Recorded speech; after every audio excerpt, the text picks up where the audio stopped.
Assalamualaikum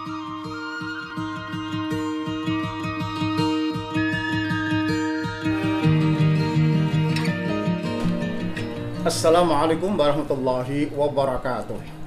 Alhamdulillah wassalatu wassalamu ala Rasulillah wa ala alihi wa sahbihi wa mawalah. Allahumma salli ala Sayyidina Muhammad wa ala ali Sayyidina Muhammad.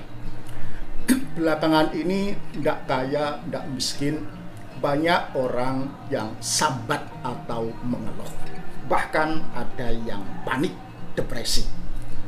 Bagi orang yang beriman, cerdas spiritual, tidak seharusnya kita terpedaya dengan coronavirus. Panik, depresi, karena takut mati. Karena syarat untuk mati tak harus terkena virus. Ada aktor muda yang ganteng, gagah, ya, ternyata juga mati. Apalagi yang tidak ganteng. Ada artis yang cantik, seksi, ternyata juga mati. Apalagi yang tidak cantik. Alkisah. Ada kisah sufi namanya Nasruddin. Suatu pagi, Nasruddin lagi sarapan pagi di pinggir kota Jakarta. Tiba-tiba ada malaikat maut yang datang menyerupai manusia ikut sarapan di warung itu. Tampaknya sudah kenal baik dengan pemilik warung, kok saling menyapa. Wahai malaikat, kok pagi-pagi sudah datang ke sini? Iya bu, diperintah oleh Allah untuk menyelesaikan nyawanya orang-orang Jakarta. Apa banyak kok pagi-pagi sudah datang di sini? Betul bu, banyak sekali.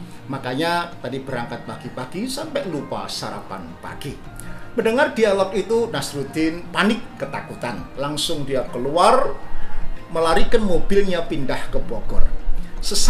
Sekeluarnya Nasruddin dari warung, dialog diteruskan. Wahai malaikat, apakah razianya hanya di Jakarta? Kata malaikat, oh tidak. Habis duhur nanti ke Bogor mencabut nyawanya Nasruddin. Nasruddin mengira dia bisa lari dari kematian. Padahal dia ke Bogor, hakikatnya menjemput kematian. Karena memang tidak ada tempat untuk bisa lari dari kematian. Dia lari dari takdir Allah menuju takdir Allah bersama takdir Allah. Karena itu pesan Nabi, jangan takut mati. Meski kau sembunyi, dia akan menghampiri. Takutlah pada kehidupan setelah mati. Itu yang perlu Anda siapkan, renungkan, dan camkan. Banyak yang berpikir bahwa virus corona ini bencana. Tetapi sepertinya ini koreksi total atas kesalahan besar perilaku umat manusia.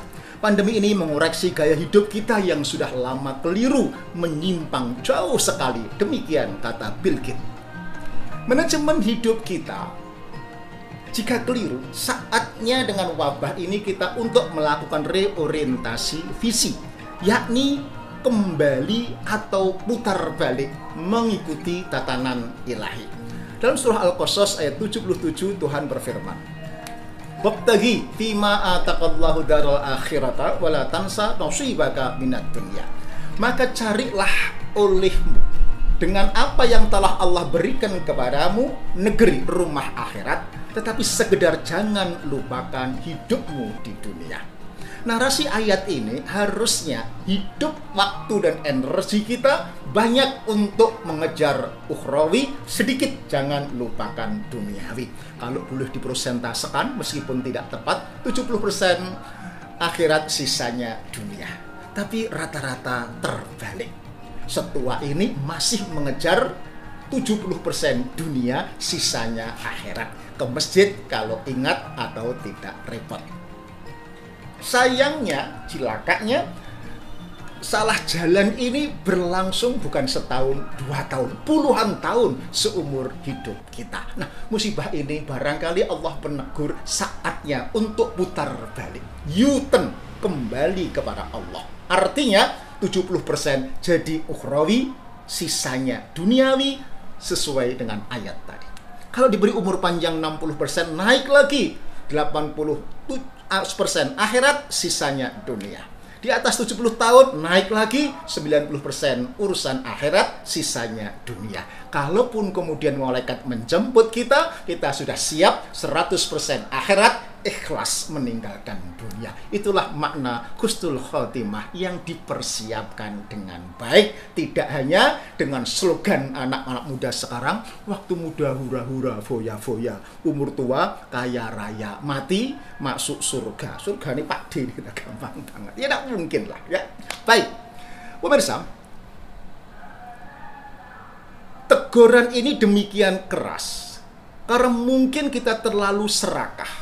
Ya, minum minyak terlalu banyak, makan hutan kebanyakan, memakai energi secara ugal-ugalan berlebihan, lupa bahwa semua ini titipan untuk generasi setelah kita, bukan untuk dihabiskan sekarang.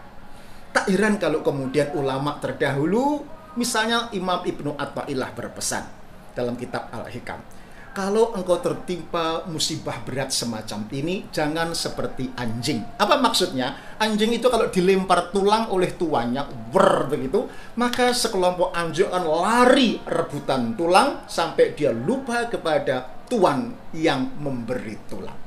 Nah, kita manusia punya iman, punya akal, jangan persis seperti anjing. Ketika dilempar musibah, kita meratapi, memaki-maki kegelapan. Tidak. Tetapi segera akseslah Allah dengan berbagai pintu akses. Apa itu? Sholat, zikir, doa, baca Al-Quran, sedekah. Apalagi di bulan istimewa yang penuh dengan barakah ini. Mintalah kekuatan dari Allah, karena la haula wala quwata illa billah. Lalu bersama Allah hadapilah masalah itu. Itulah makna innallaha ma'as sabirin. Itulah makna berita gembira. Berilah berita gembira bagi orang-orang yang sabar, yang selalu ingat Allah, bersama Allah menghadapi kesulitan.